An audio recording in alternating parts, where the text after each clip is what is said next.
Bonjour Reda. Alors, est-ce qu'on t'entend? Est-ce qu'on m'entend? Coucou Reda, oui on Hop. t'entend. Et tu es en Super. tout petit, Bonjour mais tout on le va te monde. mettre en grand. Bonjour, bonjour. Alors Reda, du coup, à propos de toi, donc tu nous as dit que tu avais fait une reconversion et qu'aujourd'hui tu étais principalement passionné de pêche en bord de mer. Alors ça, c'est pas lié à ma reconversion, mais oui, je suis passionné par la pêche. Mais du coup, ça veut dire que tu vis en bord de mer. Tu es normand, c'est ça? Oui, je suis du Havre. J'ai la Le mer Havre. à Très 15 belle minutes. ville de Havre. Et oui. Donc ouais, Ok, j'ai la mer à 15 minutes. Et du coup, tu prends le pont de Normandie régulièrement ou pas? Non, pas J'ai beaucoup. vu que les gens ils le prennent à vélo, le pont de Normandie. Je suis encore traumatisé. C'est flippant parce qu'il y a beaucoup de vent en plus. Ouais, mais c'est un life goal de le prendre à vélo pour moi. Oh, Alors il y a Sofiane qui ouais. demande qu'est-ce que tu pêches comme animaux? Le maquereau, le bar, la sole, la recette. Je sais pas si c'est le thème du live, mais Ça fait beaucoup là, non? s'il y a des pêcheurs. c'est la mer, hein. Alors, Et il y a Clément qui trouve que le Havre n'est pas une belle ville. Moi j'aime bien. pardon? Attention. Tu vas vexer notre invité Clément. Moi, je veux que ça- Non, moi j'aime bien la région, plutôt la région de l'autre côté de la côte, la Villerville, tout ça, c'est très mignon tout ça pour Oui. se poser. Ouais, c'est très bon. Après, bon, c'est la bourgeoisie, quoi. Très noble. Hein, Très ça. noble. Est-ce qu'on commencerait La pas? région est belle, nous dit Clément. Alors vas-y, est-ce que tu peux nous parler de N'hésitez- Digifab? Mais attendez, avant ça, n'hésitez pas à vous aussi dans le chat Ah oui, nous poser posez des les questions à Reda, parce qu'il y a un petit temps de latence, du coup, comme ça j'anticipe. Posez vos questions, questions. n'hésitez pas, Reda vous répondra. Azou nous dit le Havre, c'est magnifique. Oui, bien sûr. Oui. Non, la Digifab, c'est un organisme de formation qui a été créé en 2018, en fait, qui a pour but de démystifier un peu les différents mythes sur le numérique. Donc et aussi, le truc qui est le plus important, c'est que c'est dirigé vers les personnes en reconversion professionnelle, en décrochage scolaire. Et en fait, on fournit des formations en physique et en ligne, et super vulgarisées. Le but, c'est vraiment de tout reprendre de zéro. Donc, on vulgarise un maximum pour que ce soit accessible vraiment à tout le monde, tout âge. Voilà, c'est un peu le cœur de Digifab. Donc là, pour le moment, on a 3 centres de formation. On a un à Annemasse, un à Besançon et un au Havre. Ouais. Et on développe aussi en parallèle des formations en ligne. Ok. Du coup, ça vous permet d'adresser des gens sur tout le territoire. Enfin, c'est pas forcément des gens qui sont dans les endroits où vous avez des centres de formation. C'est ça. Bah, c'est ça l'intérêt aussi de la formation en ligne. Et puis, on fait aussi de la formation en entreprise aussi. La formation sur le lieu de travail. Bah, par exemple, c'est possible vu que c'est en ligne, mais c'est surtout, par exemple, on peut avoir des personnes dans leur le travail qui veulent faire une formation en SQL, par exemple. Ben, on peut des formations courtes pour ça. Alors du coup, c'est quoi ton parcours? Parce que tu nous as dit que tu avais fait une reconversion, mais raconte-nous l'histoire en fait, parce que on t'a pas laissé le temps. Alors moi, en fait, moi j'ai eu mon bac, et après j'ai pas voulu faire d'études, en fait j'aimais pas du tout l'école, c'était une souffrance à feu doux jusqu'au bac. Et ensuite, ce qui s'est passé, donc j'ai fait des petits boulots un peu partout, je suis parti en Thaïlande, j'ai fait des voyages, etc., j'ai bien profité. Et à un moment donné, j'ai vu qu'il y avait une formation sur le Havre, du coup, de Digifab, sur l'informatique, et comme j'ai toujours été très à l'aise avec l'informatique, enfin je montais des PC, etc., et ben, pourquoi pas y aller. Et du coup, je suis parti là-bas, ça s'est super bien passé. Au début, c'était un peu compliqué parce que c'était nouveau, mais ça s'est super bien passé. J'ai fait un stage de 6 mois où je suis parti travailler dans une entreprise qui s'appelle Ubeco, où j'ai fait des petits tutoriels très basiques pour les étudiants de HEC Polytechnique. Et après, j'ai fait un peu de web avec eux. Et ensuite, j'ai été recruté à Digifab après mon stage de 6 mois. Et là, on fait du contenu de formation du coup en ligne. Je fais la voix. Tu es formateur. Ah, tu fais les voix, donc t'es pas formateur forcément. Tu fais le contenu pour le MOOC, pour le MOOC. Voilà, je développe les formations, c'est ça. Ah, ok. C'est ça. Ok, c'est cool. Du coup, t'es un peu comédien-acteur ou pas? Pour faire les voix, il faut être un peu comédien, je pense. Bon, je suis pas du tout comédien, mais il faut quand même, je pense, faut pas que ce soit relou à écouter, quoi.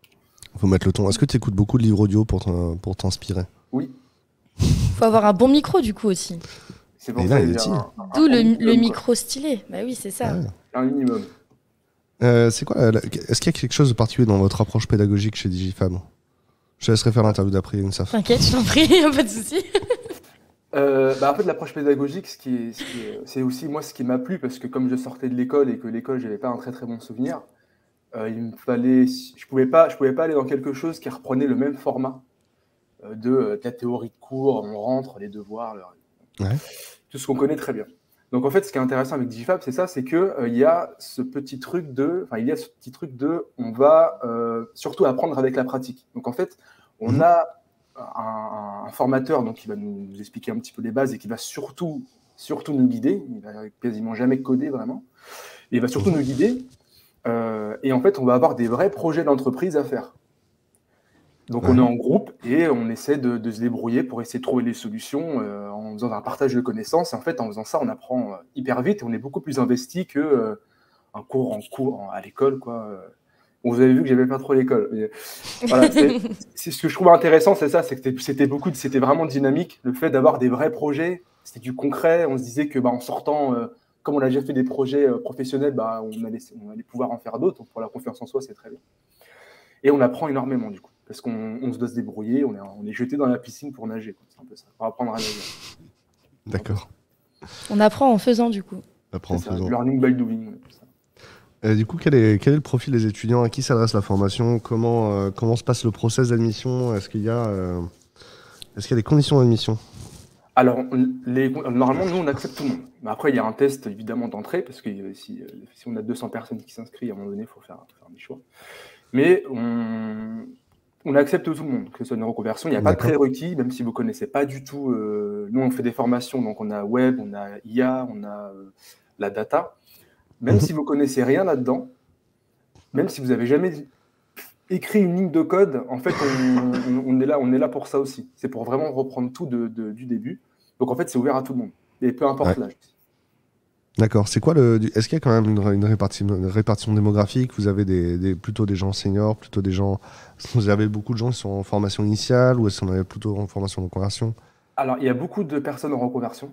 Ouais. Vraiment beaucoup. Moi, je sais que quand j'étais à ma promo, il y avait une personne qui était maçon, qui a fait une reconversion, une personne qui était comptable.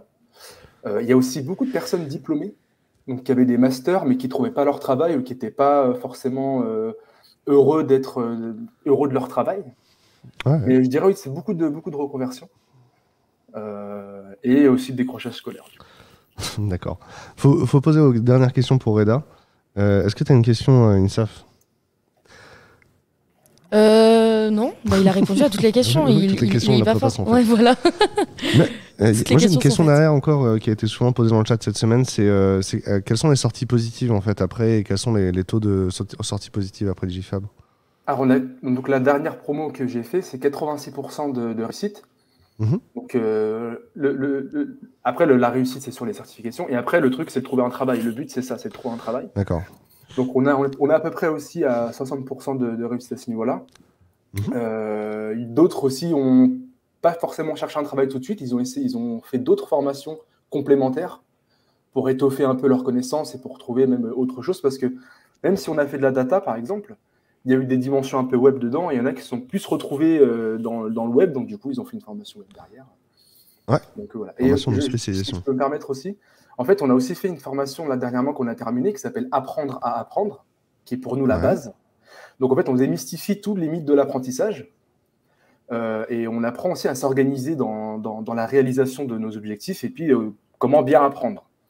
Et en fait, là, du coup, pour le visio d'aujourd'hui, en fait, on a fait un coupon gratuit, donc je vais le mettre dans le chat. Donc, vous pouvez tous télécharger la formation gratuitement. Donc, il y a un code promo qui est déjà dans le lien, c'est OpenGen, mais il est déjà dans le lien. Donc, je vous le mets dans le chat. Donc, donne-le-moi, je vais le relire. Profitez, allez-y. C'est un Udemy. C'est trop bien ça. Ouais. Donc elle est complètement gratuite du coup, vous pouvez la télécharger. Et puis n'hésitez pas aussi à donner votre avis. C'est intéressant pour nous, pour qu'on puisse aussi améliorer derrière la formation. Mais c'est super. Bien. Il faudrait que ton collègue le mette. Ah là, c'est bon, il a été partagé sur. Et moi j'ai une question. Ouais. Elles sont en combien de temps les formations du coup? Alors les formations en physique, on est sur 6-8 mois avec quelques mois de stage. Ok. Les formations courtes, c'est une semaine. Donc les formations courtes en général, c'est les entreprises qui demandent ça. Et puis après, sur la formation en ligne, il n'y a pas vraiment c'est selon la personne en fait. Parce qu'en fait, le contenu est disponible. C'est elle qui va avec son rythme. Et puis après, on fixe une date pour la certification, passage en jury, etc. Je suis le Nicolas du futur qui lance des codes promo en avance. Ouais. Ouais, vu qu'il a balancé le code promo sur LinkedIn alors qu'il y a un peu de latence. Ouais, il l'a présenté. En fait, ils ont 50 secondes de retard sur LinkedIn. Et Nicolas, il l'a balancé en même temps que sur les autres canaux, donc forcément, ça donne l'impression qu'il est du futur, effectivement. Ok, c'est cool. Reda, est-ce qu'il y a une question qu'on t'a pas posée, quelque chose que tu aurais voulu dire quelle est ta dernière tribune? Quelque chose qu'on m'a pas posé une question. Un truc à rajouter. J'aurais dit que je sais pas là bon, je pense qu'il y a certainement dans les spectateurs des gens dans ce cas-là, de pas forcément baisser les bras quand on quitte l'école, quand on sait pas trop quoi faire. Il faut pas baisser les bras, il faut quand même continuer à chercher, à trouver ce qu'on aime, parce qu'il faut chercher ce qu'on aime aussi. Donc pas hésiter à contacter les centres de formation et puis leur demander des conseils, et puis ils vous guideront là où vous serez bien, quoi. Voilà. Bah ouais. Donc, merci pour ton témoignage. Et donc, on retient qu'il faut contacter les centres de formation pour nous aider à trouver des choses qui vont nous plaire. C'est cool. Merci beaucoup. Merci à vous. Merci tout le monde. On passe. À bientôt. À bientôt.